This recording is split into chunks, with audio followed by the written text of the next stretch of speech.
Peter made a significant and profound action in our gospel today.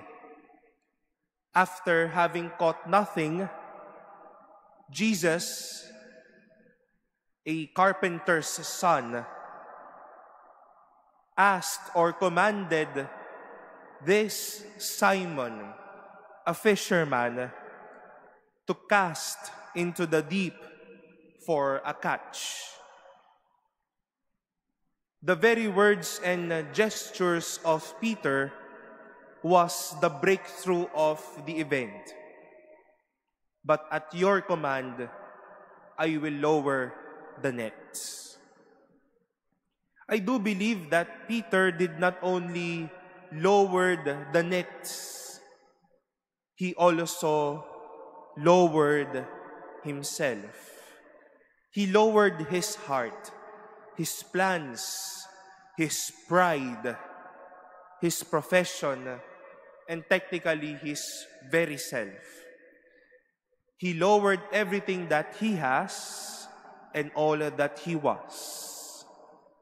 And who would expect a miracle when one learns to lower himself? And Peter experienced such. May milagro kapag nagpapakababa ng loob. Kung gagamit po tayo ng lingwahe na ginagamit natin sa panahon na ito, kung maere si Pedro, baka walang nangyaring milagro.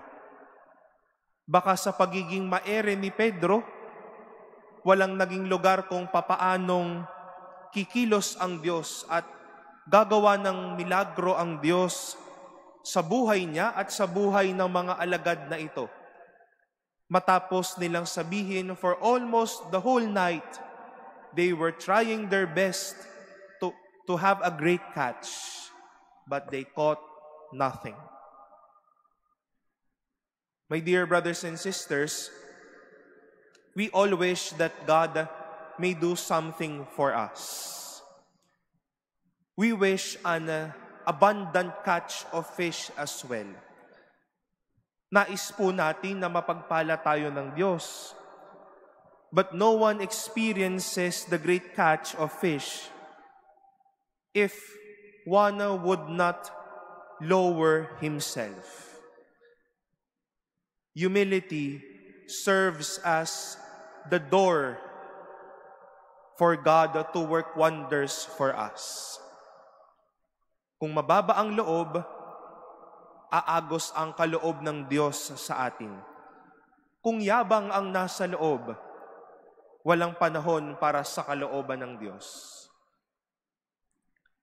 It would be a temptation to Peter by telling Jesus, Lord, I can do this. I don't care about what you are saying. I won't follow that command to lower the nets. Mas alam ko ang buhay ko kaysa sa iyo. Buhay ko to. It is when we become too full of ourselves that we tend to be full to God. That is why may we be able to bend down, lower not only the many nets that we are holding, but to lower the nets that we are. Ang lambat na tayo din. Ang lambat ng yabang at ng masyadong pagkapuno ng sarili. Baka po kasi panayabang tayo, baka ayaw nating ibaba ang lambat natin, kaya hindi natin binibigyan ng daan ang kamay ng Diyos para kumilos sa atin. It is when we become less of ourselves that we let God be more for us. My dear brothers and sisters, let humility be the gate to many miracles and to the abundant catch of fish in our lives. In every temptation to raise ourselves, to tell God that I can do this anymore, I won't need your help anymore. May we be able to say with Peter, but at your command, I will lower the nets. I will lower myself. And with that, see what God can gladly do, and see what God can graciously bring you with.